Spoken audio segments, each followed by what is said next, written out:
Looks shaken on this criminal Russian hack story. Legal pressure on the White House goes well beyond the law, though. Consider this. Longtime Trump aide Hope Hicks resigning from the White House after admitting she told white lies, insisting she hadn't lied, though, about matters material to the investigations into Russian interference and those possible Russian links. All of this comes as Chief of Staff John Kelly strips Jared Kushner of part of his access to intel. Think about it. Two of Trump's most loyal aides tonight. And there are gears changing. Kushner was, of course, supposed to have a global portfolio, making peace in the Middle East, handling negotiations with Mexico and China. The downgrade, though, hobbles those roles. In fact, experts tell us Kushner cannot execute those responsibilities now that he's lost access to secret intel, as one former CIA official told us last night. The big issue here really is you can't operate in the White House on the issues that he's supposed to be dealing with a secret clearance. The people that are in those meetings can't parse between what information they got that was top secret, what was secret, and what was confidential. It's hard for me to imagine that he can do his job with a secret clearance. Hard to imagine, and yet that Middle East peace job is a specific challenge Trump long pitched a real estate deal that his team could solve. Palestinians are not a real estate deal, Donald. Okay, no. A deal. They're not a real estate deal. Is a deal. Let me tell you. With your thinking, you will never bring peace. He will never be able to do it. I think I may be able to do it. Although I will say this: probably the toughest deal of any kind is that particular deal. Trump gave that tough deal assignment to Kushner, as documented in Fire and Fury, a post to make him one of the most significant international players. Trump even boasting Kissinger says Jared's going to be the new Kissinger, and to argue that Kushner could expand even beyond real estate. And Jared is a very, very successful real estate entrepreneur in Manhattan, but he likes this better than real estate, I think. I actually think he likes politics more than he likes real estate, I'm going to tell you. And he's very good at politics, so. Now, note here tonight, with a lot of other things happening, how all of this is coming full circle.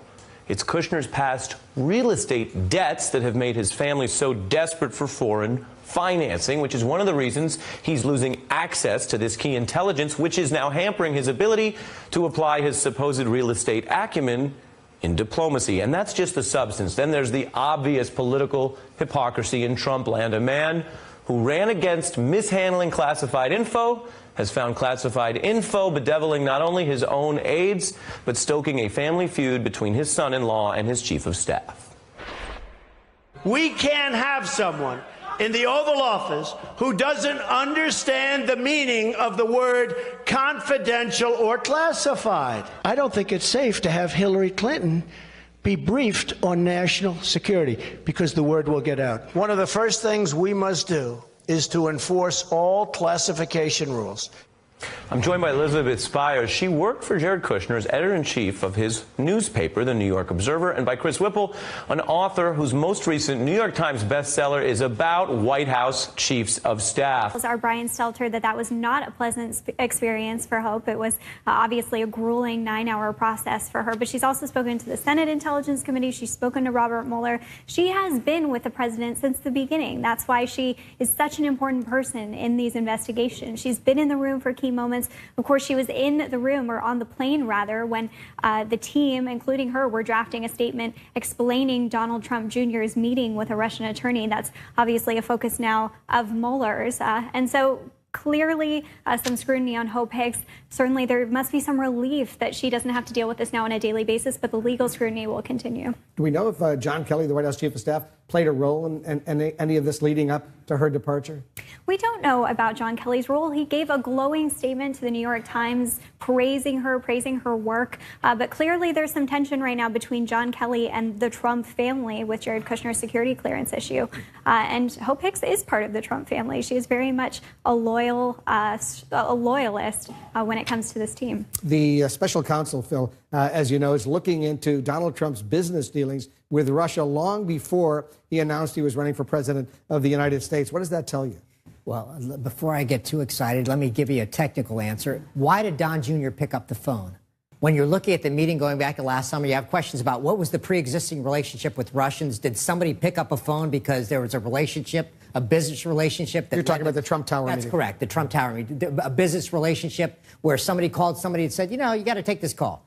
Let me be more blunt. When I got my first security clearance, age 24, I've heard all these people whine and moan about why clearance investigations go back before the Trump campaign. 3 years, 5 years, 10 years. They asked me about college. They asked me about high school. I have no sympathy for people who are saying, why are they asking Donald Trump campaign members about what happened 5 or 10 years ago? Those of us who are everyday Americans were asked, did you smoke dope in high school? Did you steal in college? When you get a security clearance, they're going to ask about what happened in your life and are you vulnerable because you did something wrong 5 or 10 years ago. That's what all of us dealt with. That's what they're dealing with. And you got those security clearances at barely. age 24. I'm not going to ask you about the smoking dope and all that kind of stuff. Let's talk about the president's tweet today. Very controversial tweet slamming his attorney general. I won't read the whole thing again. Why is the attorney just asking the inspector general to investigate? He ends it by saying disgraceful, all in caps. This is extraordinary. It's not the first time. We took a look. You know, he said awful things about Jeff Sessions going back a long time. Idiot, beleaguered, very weak, very disappointed with him. He did a terrible thing. Disgraceful. Look at all those comments. And Sessions is still there. He hasn't quit.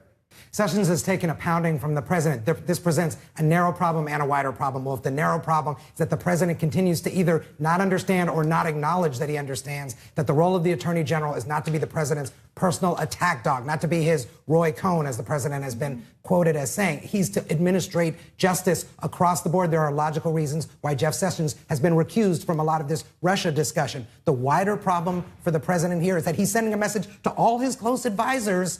If you get crosswise with me, I'm going to be merciless and it will never end. How much public humiliation can the attorney general take? He's taken a lot, but he fought back today. I mean, I would argue, you know, he put out a press release and he basically said, sorry, the IG is going to handle this. And by the way, the president may not know this, but the IG, the inspector general, routinely refers cases for prosecution. That is his job to do that. So it is not disgraceful. It is actually procedure. And I think that Sessions felt, at long last, that he had to defend the department, and he did. Right, and there's one more piece. Let me take you inside this game just quickly. When I was at the Bureau, if you had said there's an investigation, the FBI, if an investigation conducted by the IG versus an investigation conducted by Department of Justice lawyers, let me be careful about language. We despise the IG, the Inspector General. They were a hammer. So the president doesn't understand. If you want somebody to go after the FBI, get the IG to do it because they're going to bring a hammer down. Don't worry about Department of Justice lawyers. And by the way, this IG worked for Democrats and Republicans, and even Trey Gowdy, a Republican, came out today and said, I respect Horowitz. Let him do his job. Good point. Everybody stick around. There's more news we're following. President Trump's rather surprising remarks on gun control, how Republicans are now reacting to his stunning shift. We have to do something. Make her day with just one touch. With Fancy Feast Creamy Delights, she can have just the right touch of real milk. Easily digestible, it makes her favorite entrees even more delightful. Fancy Feast Creamy Delights. Love is in the details. New York was fired by President Trump. Preet, how important is Hope Hicks to the special counsel's Russia investigation? It's hard to know exactly how important she is, but she could be extraordinarily significant. Obviously, when you're investigating someone or something or some institution, you want to talk to everybody who has had, involvement in the group, and obviously somebody, anyone who's a close confidant of the president, who's a close assistant to the president, is somebody who may have information that other people might not have. In fact, given the reports of how close Hope Hicks has been to this president, it's possible that she was the only witness privy to meetings and conversations between the president and other people. And she also might be the kind of person that the president would confide in, talking about what was in his state of mind, talking about why he did things like fire Jim Comey, talking about why he had certain meetings, talking about why he was upset about the Russia investigation. There are just so many things that Hope Hicks might have heard from the president that other people might not have. Yesterday, she admitted before the House Intelligence Committee behind closed doors of telling what she described as white lies for President Trump, but not anything substantive, she reportedly said. What do you make of that? I think it's fairly extraordinary for someone to admit that they told lies of any nature, white or otherwise. I think it's particularly extraordinary, going into the 13th or 14th month of this administration, where I think by any reasonable standard, there has been lie after lie, misleading statement after misleading statement coming out from various people in the White House, and certainly from the president himself, that there is actually one person, even though they're cabining it as a white lie or a series of white lies, there is at least somebody in the White House who, when being questioned by investigators, thought it important to concede that lies were being told. And whether or not they're in fact, minor white lies or something more significant and material is generally not something that's left up to the person. And my understanding from the reporting, again, I don't know how thorough and complete it is, that she gave a couple of examples but didn't give other examples. And so sometimes you worry that somebody who you're speaking to is trying to get, hedge and have it both ways and try to give the appearance of candor so that they're not caught in even more important material lies later. So if you had in your mind that you've been telling things that are untrue, either to other people or to the public, you might want to give yourself some cover by characterizing them as white lies, but that remains to be seen. Let me read to you that extraordinary tweet, the president slamming the Attorney General of the United States. Listen to this. Why is Attorney General Jeff Sessions asking the Inspector General to investigate potentially massive FISA abuse? Will take forever, has no prosecutorial power, and already late with the reports on Comey, et cetera. Isn't the IG, the Inspector General, an Obama guy? Why not use Justice Department lawyers? Disgraceful. What red flags does that presidential statement, that tweet, raise? Well, that's an extraordinary tweet as well. I think we'll say extraordinary a few times because it's been a fairly extraordinary day. The first thing is Michael Horowitz, who's the Inspector General for the Department of Justice, is in fact a Justice Department lawyer. And the lawyers who work for him are in fact Justice Department lawyers. And this is just another step in a series of steps that the president has taken publicly to discredit his Attorney General, who he picked and who he had work with him on his campaign, and also to sort of try to direct who is involved in what investigations and what the result should be. He's a very result-oriented person. So, the interesting thing is people should understand that the Department of Justice itself is supposed to be an independent agency, more so than other agencies, because the rule of law is important and justice has to be blind. But within, a fairly independent agency like the Department of Justice is another even more independent subdivision of it, which is the Inspector General's office.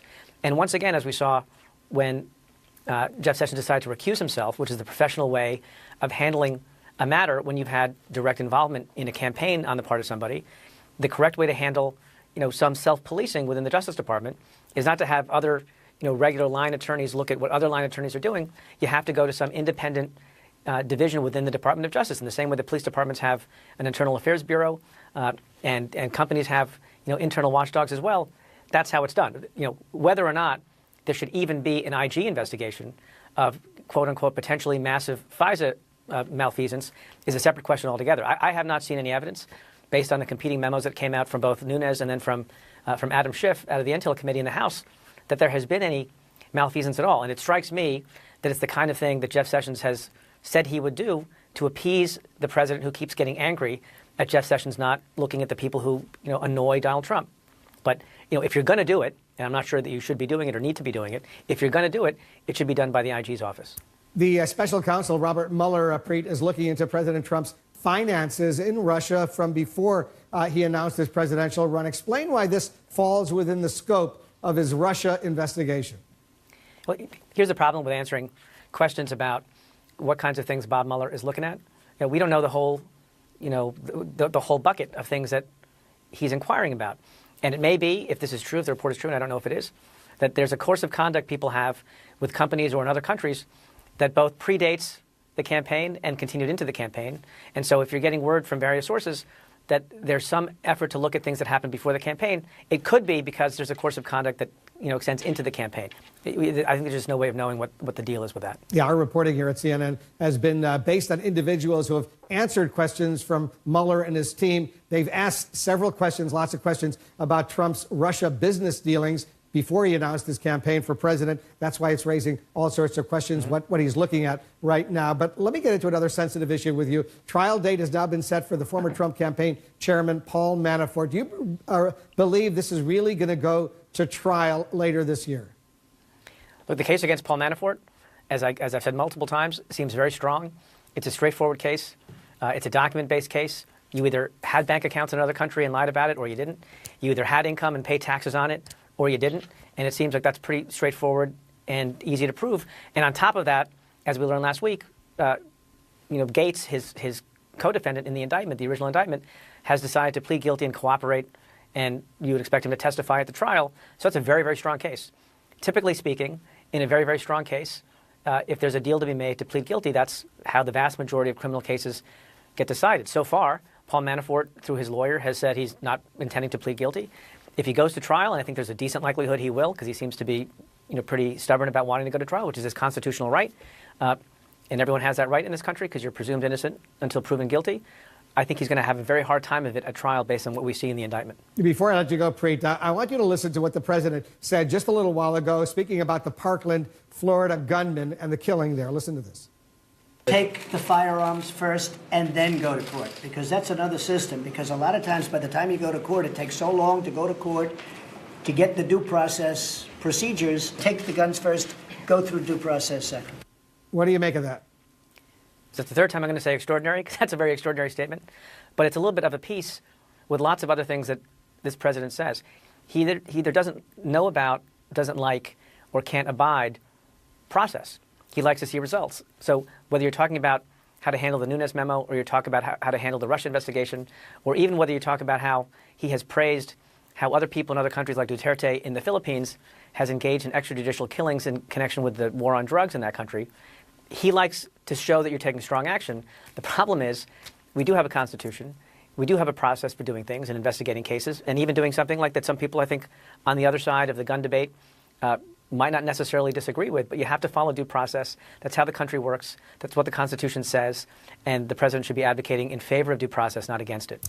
Preet Bharara, thanks as usual for joining us. Thank you. Just ahead, what will it mean for the president as he loses one of his most loyal allies in the White House with the Russia investigation intensifying by the day? And we'll have more on the president's unscripted meeting with lawmakers on guns. Was the live televised session an attempt to distract from his latest troubles? Stay with us. We can tell you we're #1 in customers. Stunning shift. The president accuses a fellow Republican of being afraid of the NRA as he meets with lawmakers on gun violence and seems to side with Democrats on some key issues. Will he follow through or revert to the GOP script? Battle Sessions. The Attorney General of the United States refuses to stay silent as the president escalates his public smear of his own cabinet member. Tonight, Jeff Sessions is defending his launch of an independent investigation that Mr. Trump calls disgraceful. An expanding Russia probe. CNN has learned that the special counsel is looking into the president's business dealings in Russia before the 2016 campaign. Is he looking for links between the Kremlin and Mr. Trump's decision to run? We want to welcome our viewers in the United States and around the world. I'm Wolf Blitzer. You're in the Situation Room.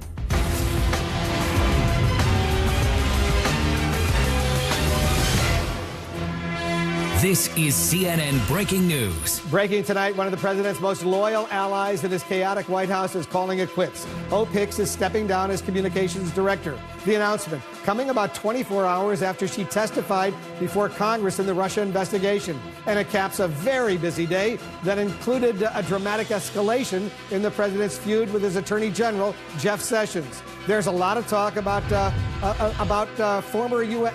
There's a lot to talk about with former U.S. Attorney Preet Bharara, who's been on the receiving end of the president's anger, and the top Democrat of the House Judiciary Committee, Congressman Gerald Nadler, is joining us as well.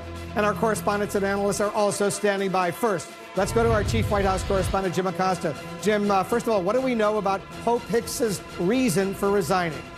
Well, Wolf, as you said, President Trump has lost hope, as in Hope Hicks, his communications director over here at the White House and longtime trusted aide.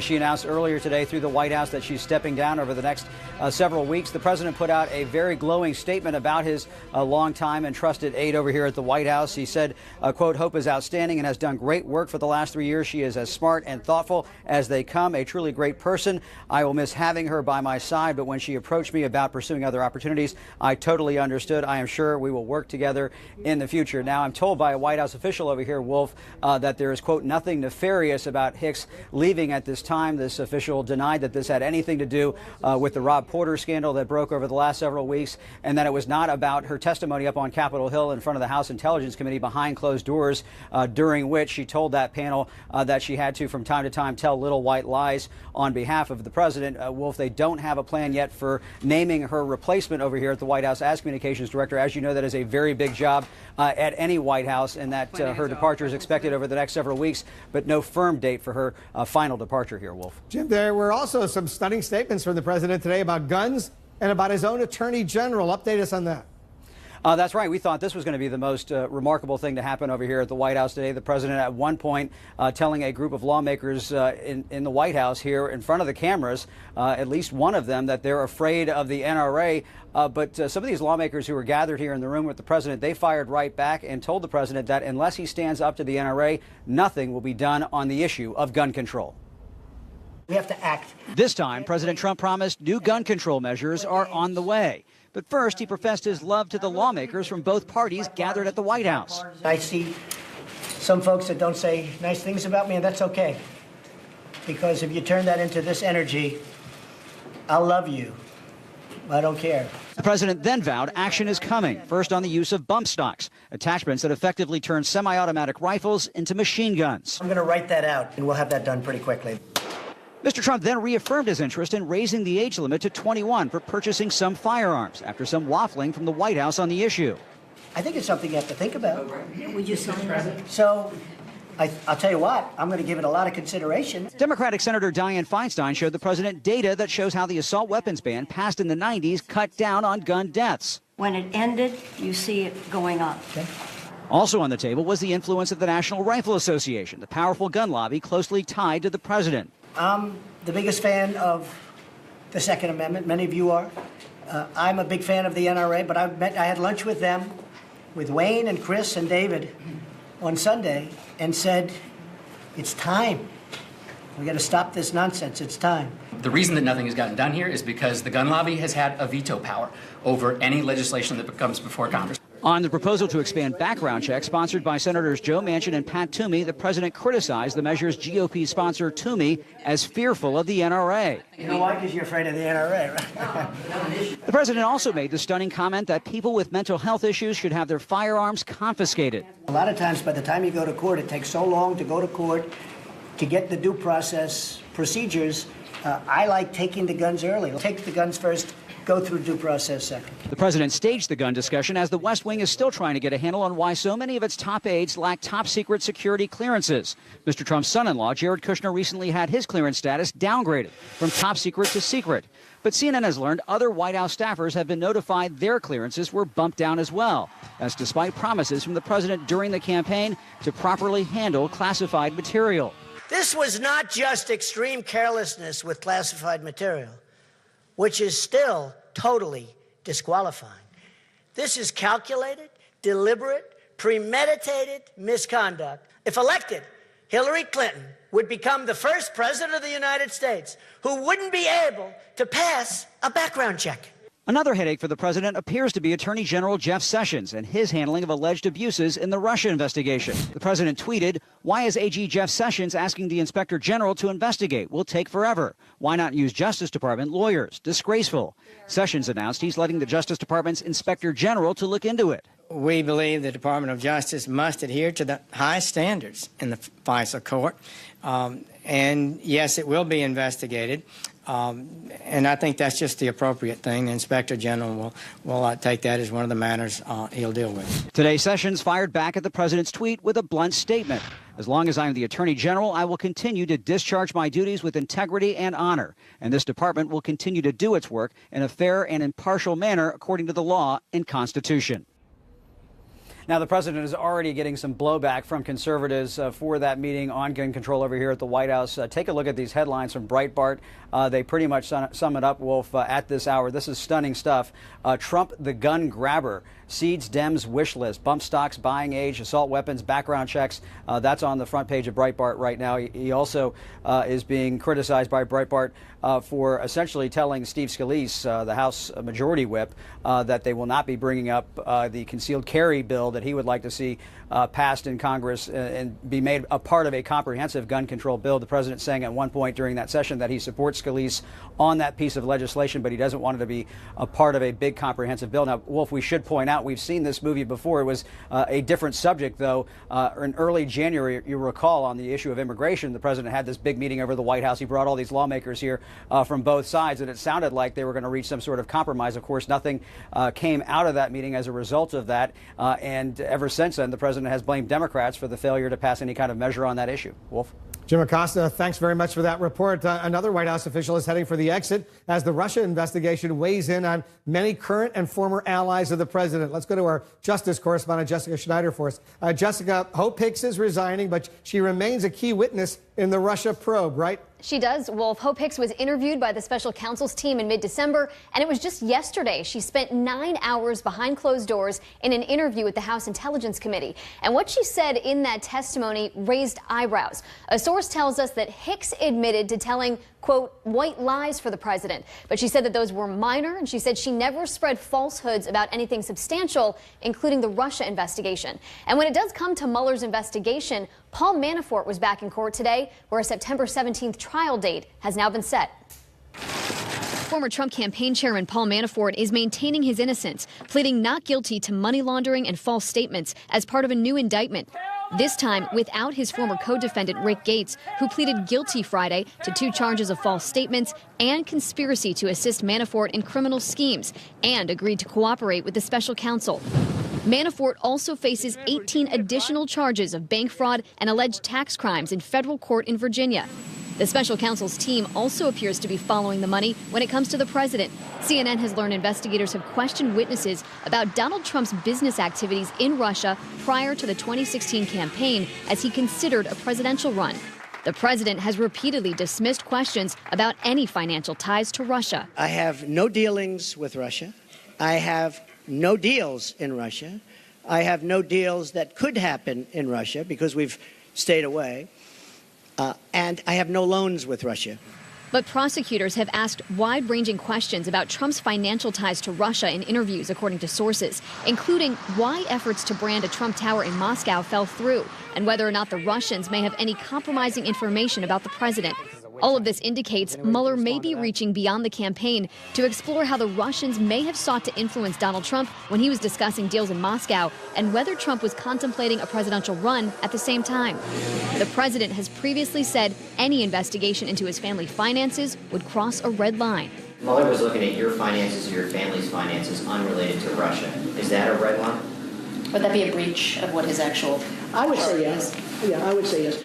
Sources say Mueller's team has also asked about the financing behind the 2013 Miss Universe pageant in Moscow, where Trump partnered with billionaire Russian real estate developer Aras Agalarov and his son Emin. These sources tell CNN they don't know if the Mueller team has concrete evidence to indicate wrongdoing, but pointed out, you ask everything, even if you don't think it's credible. The allegations are out there, and it was checking the box. And new tonight, we've learned the banking regulator in New York is digging into more financial details from Jared Kushner. The head of the Financial Services Department in New York has asked Deutsche Bank and 2 other small lenders about their financial relationship with Kushner, his family members, and his family's real estate business, according to a source.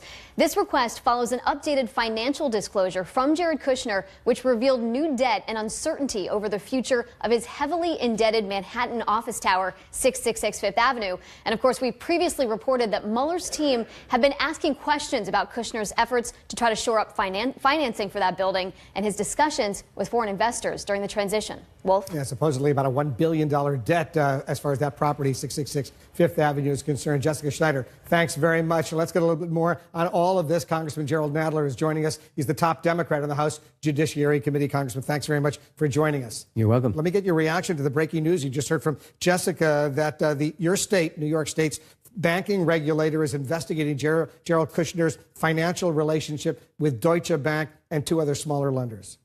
Well, I'm glad they're investigating it. The whole question of Trump and Jared Kushner and all their financial relationships with Russia, with Deutsche Bank, which is an agent of Russia in many cases. Why do you say it's an agent of Russia? Because there have been a lot of deposits from Russia in it, I gather, from the news. And a lot of its capital came from Russia. But is that just from news reports, or you have other information? No, I do not have other information. It's from news reports. Because that's a serious allegation that Deutsche Bank is an agent of Russia. It's just from news reports. Okay. In any event, there are a lot of questions, obviously. I mean, we know that Trump Jr. Said back in 2008, lots of our money, disproportionate part of our money comes from Russia. We know the Russians tried to help did help the Trump campaign. Whether he colluded or not is another question. But there are all sorts of relationships and motives that have to be examined. Do you believe that the Russia investigation played a significant role in the decision by Hope Hicks, the communications director at the White House, a longtime aide to the president, to resign? I don't know. I have no facts on that. All I do know is that when one of the communications people for the president admits she lied to the American people, that's a terrible betrayal, and it's a terrible thing that a representative of the president lies to the American people. Because she says that she was engaging in what she called just little white lies, nothing substantive. So she says, and maybe they weren't too substantive, but when you're the spokesman for the president, you should not be lying to the American people. Let's get to another sensitive issue, and you're on the Judiciary Committee, which looks at the Justice Department. The president tweeted this today about the Attorney General of the United States. Why is Attorney General Jeff Sessions asking the Inspector General to investigate potentially massive FISA abuse, the Foreign Intelligence Surveillance Act abuse? Will take forever, has no prosecutorial power, and already late with the reports on Comey, et cetera. Isn't the IG, the Inspector General, an Obama guy? Why not use Justice Department lawyers? All caps, disgraceful. What do you think the president's goal was in this extraordinary tweet?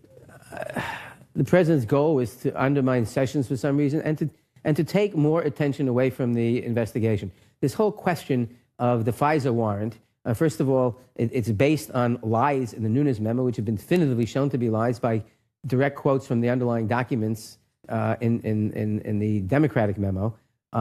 They showed quite clearly that the court was told that some of the allegations forming the base of the warrant came from politically motivated sources. So they were told that, and any allegation to the contrary was not true. It also showed that the entire investigation was not even based on that. So the whole question of the FISA court and that particular warrant is a distraction, a deliberate distraction from the Mueller investigation, which, as far as we can tell, there have been no leaks from it, has been a very substantive investigation, which has gained a number of guilty pleas, a number of indictments, and the president apparently believes that the walls are closing in on him and is trying anything to divert attention. Is this public humiliation by the president of his Attorney General, the Attorney General of the United States, designed to get Sessions to resign?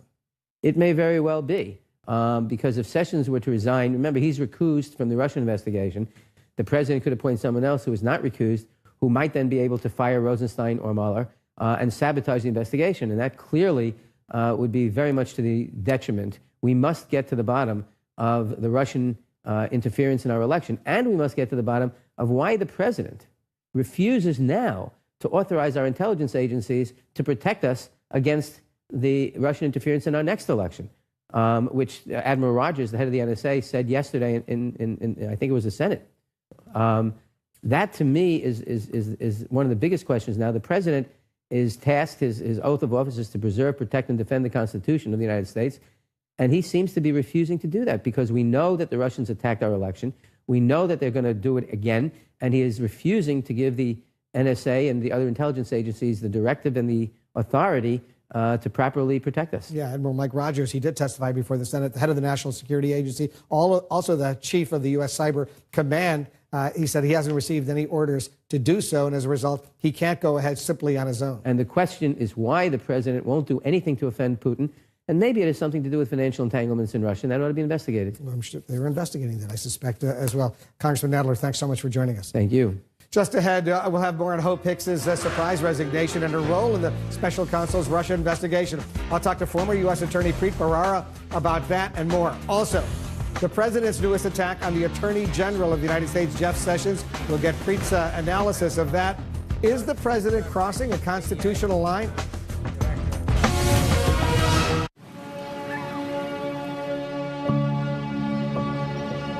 The moment a fish is pulled up from the water, it's a race against time.